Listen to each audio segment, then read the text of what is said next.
స్తోత్రమేసయ్య ప్రియమైన దేవుని బిడ్డలారా, క్రీస్తు నామములో మీ అందరికీ సమాధానం కలుగునుగాక.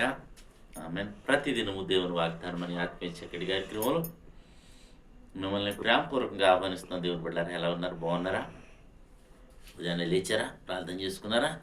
కాసేపైనా దేవుని వాక్యాన్ని చదువుకున్నారా? మరి నిన్నటి నన్ను అభిషేక్ వీడియో చేయడం జరిగింది. అలాగే మరి ముఖ్యంగా దేవుని కృపను బట్టి మరి డిసెంబర్ మాసంలో ఈ 2వ తారీఖులో దేవుడు మనల్ని ప్రవేశపెట్టాడు. అందుని బట్టి యేసయ్యను ఘనపరచండి, ఆయన స్తుతించండి. మరి క్రిస్మస్ మాసం, ఆయన జన్మ మహోత్సవం మరి నెలంతయు ఘనంగా జరిపించుకుందాం, ఆయన ఘనపరుద్దాం. మరి తద్వారా దేవుడు మనల్ని ఆశీర్వదిస్తాడు, ఆయన సంతోషిస్తాడు. అలాగే మరి క్రిస్మస్ యొక్క ఈ నెలంతా మీకు శుభాకాంక్షలు మీకు తెలియచేస్తున్నాను. ప్రతిదినము దేవుని వాగ్దానం అని ఆత్మీయ చక్కటి కార్యక్రమంలో మరి దేవుడు మనకి ఇవ్వబోతున్న వాగ్దానాన్ని చదువుతున్నాను. లేవియా కాండం 26వ అధ్యాయము 6వ వచనం. ఆ దేశంలో నేను మీకు క్షేమం కలిగజేసేదను, మీరు పండుకున్నప్పుడు ఎవడును మిమ్మల్ని భయపెట్టడు.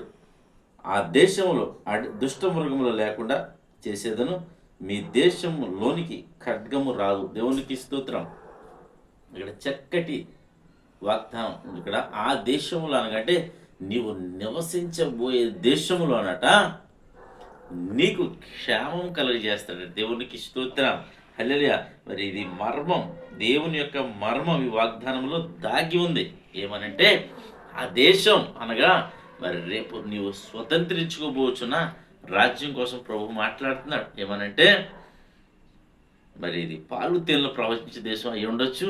అలాగే మరి పరలోక రాజ్యముల గురించి కూడా మరి ఇది మర్మమైన వాక్యంగా నాకు మరి అనిపిస్తుంది. కనుక ప్రభు బయలుపరుస్తున్నాడు. ఆ దేశములో అంటే నీ క్షేమం కలిగి నువ్వు పండుకున్నప్పుడు ఎవడో నిన్ను భయపెట్టడు.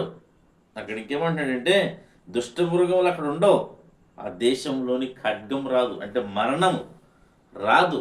మరణమే లేని, భయమే లేని, మరి బాధలు లేని దేశము. మరి ఆ దేశం కోసం ప్రతి ఒక్కరూ ఉదయాన్నే ప్రయాసపడాలని మరి ఉదయాన్నే దేవుడికి ఇస్తున్న వాగ్దానాన్ని మీరు స్వతంత్రించుకోండి. పరలోక రాజ్యం అంటే ఈ పరలోక రాజ్యం ఎలా ఉంటూ వస్తుందంటే ప్రభువునందు విశ్వాసం ఉంచినప్పుడు, ఏ ప్రభువుని యేసునందు ఒకవేళ మనం విశ్వాసం ఉంచగలిగితే, ఆయన వేడుకోగలిగితే రాబోయే దేశంలో మనం క్షేమం ఉంటాం.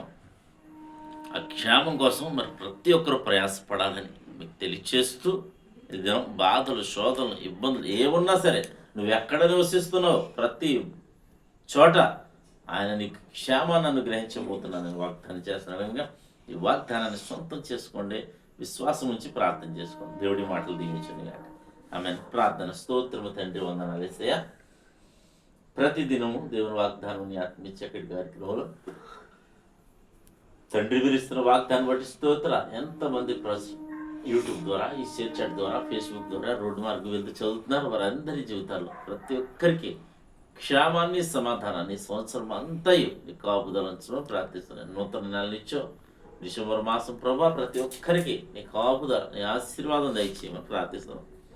ఈ ఉదయాన్నే ప్రభా ఎంతమంది ఏ శ్రమలున్నా, రీకులున్న ఇబ్బందులు ప్రార్థన అవసరం కోరుతున్నారో వారందరి జీవితంలో నీ కార్యం జరుగును కాక ప్రార్థిస్తూ, మా గ్రామాన్ని, మా రాష్ట్రం, మా భారతదేశాన్ని కాపాడు. రక్షణ నాయకులు, మంత్రులు, అధికారులు, ప్రధానులు కాపాడండి. నాయన పారిశుద్ధ్య కార్మికులను కాపాడండి. ఉన్నతమైన అధికారుల వరకు కాచి కాపాడమని ప్రార్థిస్తున్నాం. దినం ఎవరైతే మ్యారేజ్ డే, బర్త్డే జరిపిన వీళ్ళందరికీ క్షేమాన్ని, సమాధానాన్ని సంవత్సరం అంతా నీ దయకిరీటం నుంచి మీరే మాయ పొందండి. క్రీస్తు నామములో ప్రార్థన అడుగుచున్నాము తండ్రి. ఆమేన్. నేను నమ్ముతున్నాను ప్రియమందిరుడు ప్రభు మనందరినీ బలపరచడం. మీరు బలపరచబడ్డ విధానం బట్టి దేవుని స్తుతించండి, గణపరచండి. దేవుడు నేను కుటుంబాన్ని దీవించును గాక. ఆమేన్.